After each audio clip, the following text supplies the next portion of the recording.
Anda sedang menonton Gupi-Gupi Go Seram.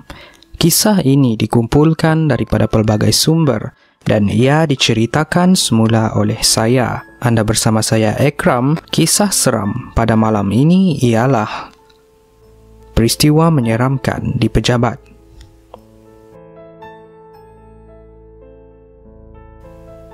Hai, sekarang nih di pejabat aku memang tersebar cerita hantu.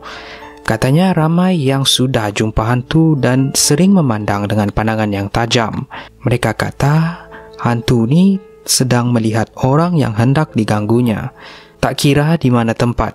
Ada yang terjumpa dalam tandas, dalam pejabat dan juga yang ternampak di atas bumbung semasa sesi latihan sukan di belakang bangunan. Cerita salah seorang dari mereka macam ni.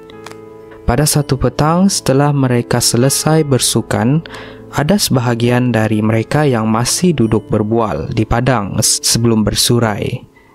Ketika itu hari sudah pun senja, kira-kira pukul 7.15 petang. Secara tidak sengaja, salah seorang dari mereka terpandang ke atas bumbung. Lalu ternampaklah hantu yang sedang berdiri di atas dengan rupa yang amat menyeramkan. Pandangannya tajam. Walau bagaimanapun, rupanya tidak berapa jelas dan samar-samar.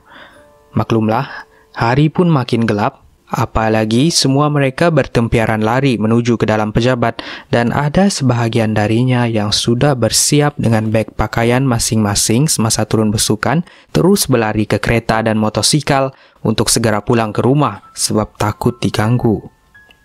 Jadi, sejak hari itu, barulah kami tahu rupa-rupanya di bangunan pejabat kami ini memang berhantu. Aku ingat cerita tu habis di situ saja. Rupanya tidak, kerana masih ramai yang ternampak kelibat hantu tersebut. Disebabkan risau dengan gangguan ini, kami pernah mengadakan bacaan Yasin selama 3 minggu berturut-turut kerana salah seorang daripada staf tingkat bahagian atas telah meracau-racau dan jatuh sakit akibat diganggu dan sehingga hari ini dikatakan masih belum pulih sepenuhnya dan telah diberi cuti rehat.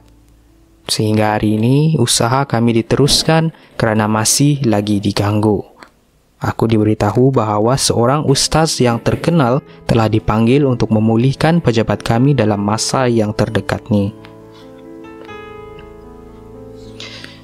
Cerita yang lain yang aku dengar pula, seorang staf mendengar seperti ada seseorang sedang membasuh pakaian dan mandi di dalam tandas.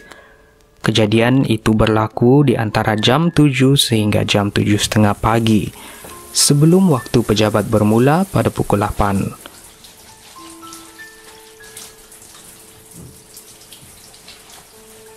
Setelah diperiksa, di semua tandas lelaki dan wanita, memang tidak ada orang yang berada di dalam tandas membasuh pakaian dan mandi, apatah lagi waktu pagi seperti itu.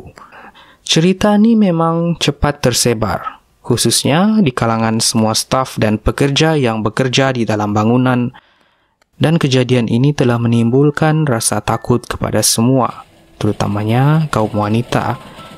Ada yang tidak berani hendak ke tandas berseorangan, melainkan berteman. Cerita seterusnya aku dengar dari kawan aku sendiri. Pada suatu hari, dia datang bekerja pada hari Sabtu. Hari Sabtu dan Ahad, pejabat kami memang tutup sebab cuti. Dia datang ke ofis kerana ingin menyiapkan tugas-tugas yang belum selesai.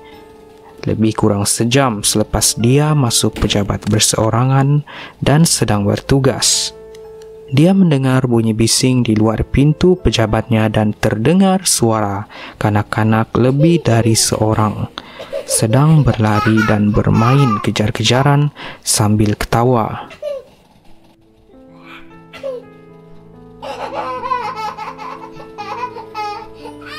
Kawan aku ni pun merasa hairan dan tertanya-tanya dalam hati, siapa pula bawa anak bekerja masa cuti ni? Dengan memberanikan diri, dia cuba menyiasat. Tapi setelah diperiksa di semua tempat, memang tiada tanda-tanda yang menunjukkan ada staf yang datang bekerja, apatah lagi kanak-kanak di kawasan itu. Kejadian ini memang menyeramkan. Tapi kawan aku ni seorang yang agak berani dan tidak menghiraukan pasal kejadian tu. Dia pun meneruskan tugas-tugasnya sehingga selesai. Kisah yang lain pula pasal seorang kawan juga. Datang awal pagi, masuk ke pejabat. Setelah dia meletakkan beg dan mula hendak membuka suis komputer, secara tidak sengaja, dia terpandang seakan-akan kepulan asap halus berwarna putih sedang berarak perlahan-lahan melintasi biliknya.